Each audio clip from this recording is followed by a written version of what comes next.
Seigneur, nous avons répondu à ton appel dans notre vie de tous les jours, aujourd'hui aussi, pour nous mettre à l'écoute de ta parole. Nous sommes peut-être venus en se disant « C'est bien, je ne vais peut-être pas tout comprendre. »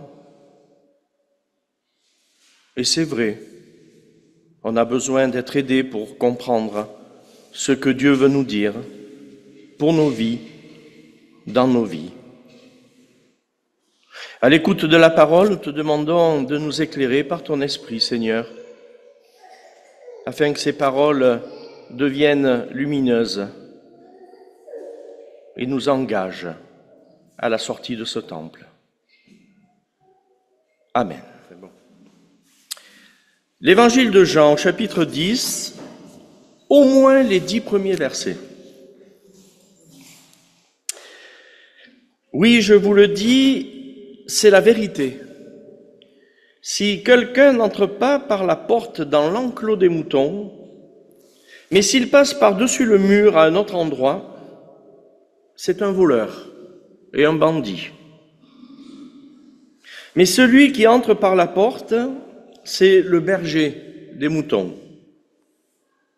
Le gardien lui ouvre la porte et les moutons écoutent la voix du berger. Il appelle ses moutons chacun par son nom et il les conduit dehors. Quand il les a tous fait sortir, il marche devant eux. Ces moutons le suivent parce qu'ils connaissent sa voix. Ils ne suivront jamais quelqu'un d'autre.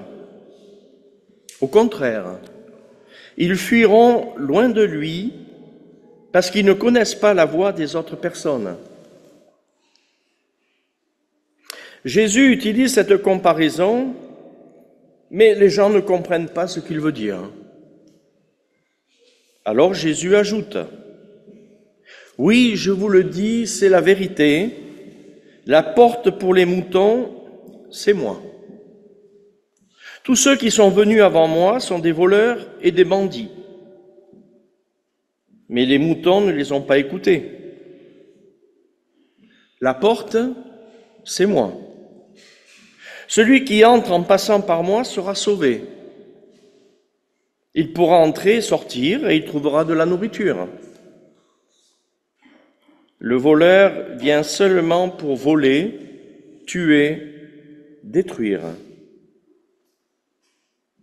Moi, je suis venu pour que les gens aient la vie et pour que cette vie soit abondante.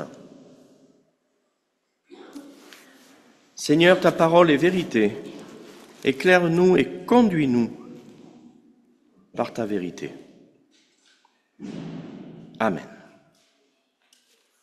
Ah, chers amis, nous sommes tellement habitués à cette image du bon berger qui donne sa vie pour ses brebis, que nous ne faisons pas attention à tout ce qu'il y a derrière ce texte.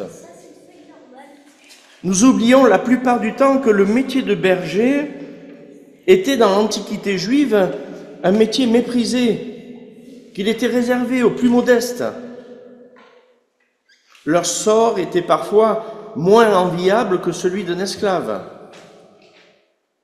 Quant aux moutons, ils ne font pas partie de la catégorie animale la mieux perçue. Ils sont à juste titre considérés comme des animaux peu doués. Ils font ce qu'ils peuvent. On ne les élève que pour la viande et accessoirement pour la laine. Ils sont tous destinés à finir sous le couteau du sacrificateur ou du boucher.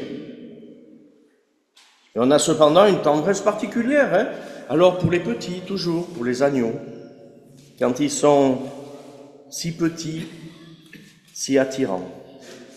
C'est une tendresse purement sentimentale, et elle décroît à mesure que l'animal vieillit. C'est un peu comme nous d'ailleurs, ça arrive. Nous apprécions cette histoire en fonction de l'intérêt que nous y trouvons en tant qu'humains. Je vous propose de regarder cette histoire, mais alors pas du côté du maître, mais du côté du mouton. Essayons d'être des moutons. Nous demanderons alors à quoi le sort des moutons est modifié s'ils périssent alors sous les dents du loup plutôt que sous le couteau du sacrificateur. Violence, cruauté, mort, souffrance sont au même rendez-vous et l'issue de l'entreprise reste la même, la mort. Si le loup est mis en fuite, le berger du troupeau y trouve son compte. Et c'est pour une raison économique qu'il peut envisager d'exposer sa vie pour que le troupeau qui lui appartient ne soit pas anéanti. On connaît ça dans le Vercors et ailleurs. Le mercenaire, il n'en a rien à cirer, excusez-moi, c'est une expression de jeune un peu. Il sauve sa vie sans affronter le loup. Il dit alors que le bon berger donne sa vie pour les brebis. La belle affaire. Elles seront de toute façon sacrifiées, mangées, et nous ne trouverons aucun intérêt dans cette nouvelle situation. Pourtant, Jésus a bien pris soin d'attirer notre attention sur un autre aspect des choses. Il nous dit qu'il est le bon berger, pour que ses brebis aient la vie en abondance. Le mot « abondance » pourrait sans doute être mieux rendu par l'expression « une vie qui dépasse la mesure » ou, comme on dirait maintenant, « une vie super ». Plus question de mort, de sacrifice, plus question de transformer les brebis en viande, plus question de voir le côté utilitaire des choses. Avec Jésus, les choses prennent une autre couleur. Il nous entraîne sur un chemin irréaliste qui consiste à octroyer aux moutons un autre destin extraordinaire que celui que nous leur connaissons. Avec Jésus, les brebis auront un autre avenir que celui de servir de nourriture aux hommes. Il est bien évident que pour nous approprier quelque chose de ce passage, il faut que chacun de nous, à son tour, se substitue aux moutons de ce texte et comprenne que chacun d'entre nous fait d'abord partie de cette masse humaine qui recouvre la planète comme un troupeau de moutons qui remplirait l'enclos où il est parqué. Alors la question se pose, qui sommes-nous? Sinon un individu parmi les milliards qui s'agitent sur la surface de la Terre, malmené par le hasard parfois, bousculé par les éléments, maltraité par les dirigeants? À vue humaine, il semble que nous soyons tous destinés à disparaître sans ne laisser aucune trace, à part des exceptions très rarissimes. À la lecture de ce récit, les choses changent. Extraordinaire ce texte. Chacun d'entre nous, bien qu'il fasse partie de la masse des milliards d'individus que l'on côtoie sur cette planète, prend alors un visage très distinct. Nous découvrons que notre existence prend une autre valeur que de se trouver mêlé à la masse de tous les humains qui peuplent cette terre. Notre existence ne consiste plus à être en survie parmi tous ceux qui nous entourent.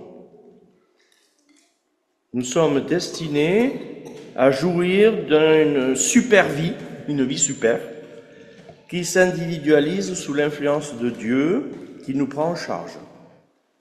Chacune, chacun à son tour.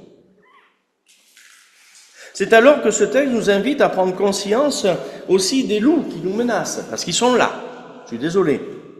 Ils ont traversé la frontière.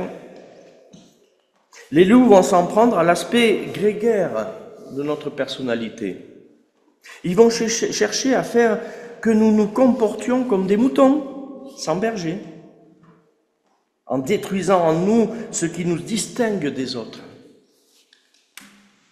Ils vont nous faire perdre toute spécificité, feront de nous des consommateurs qu'il faut séduire pour mieux les utiliser.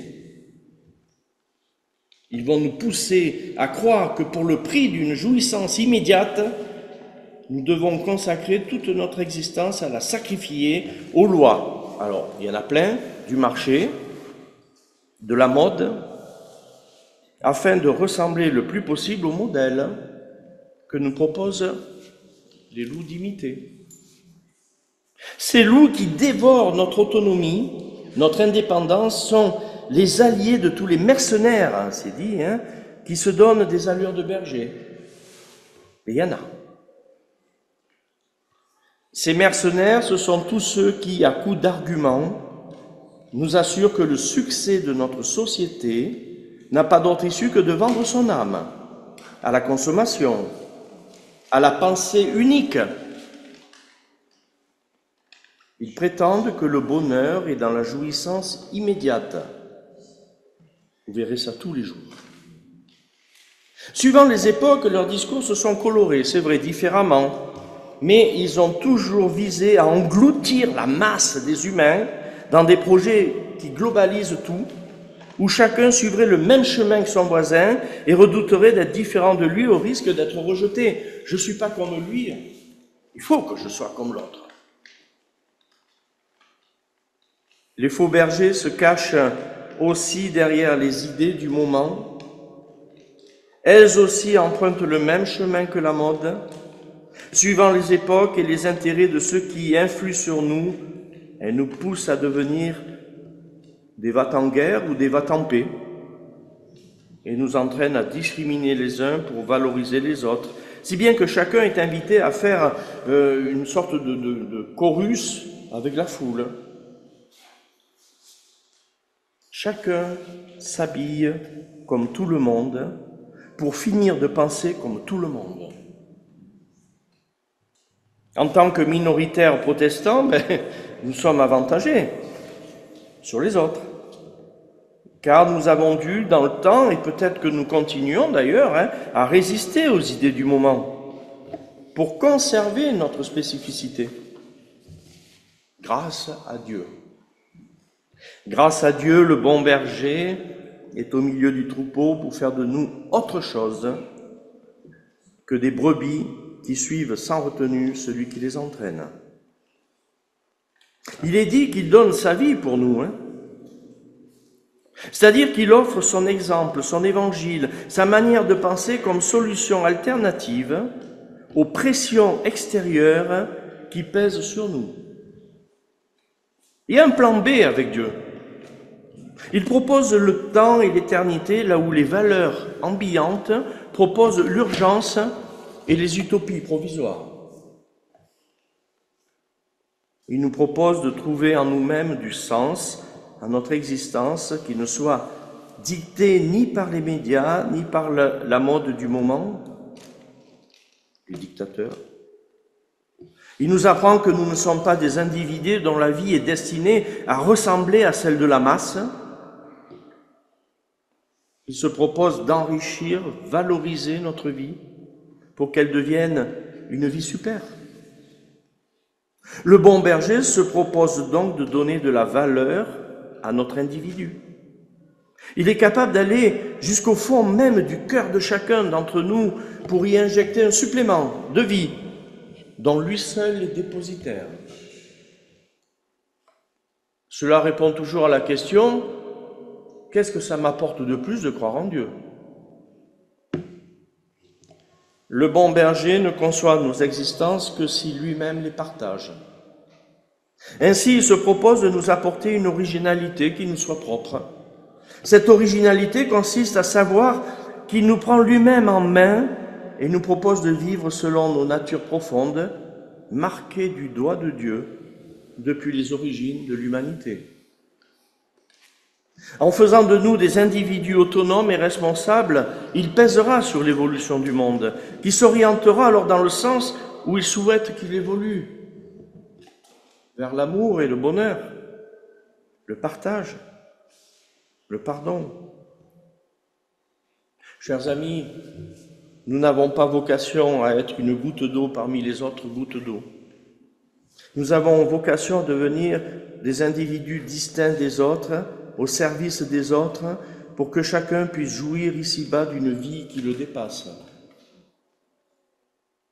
Pour cela, il est nécessaire que nous soyons attentifs à la voix du berger et non à celle des mercenaires.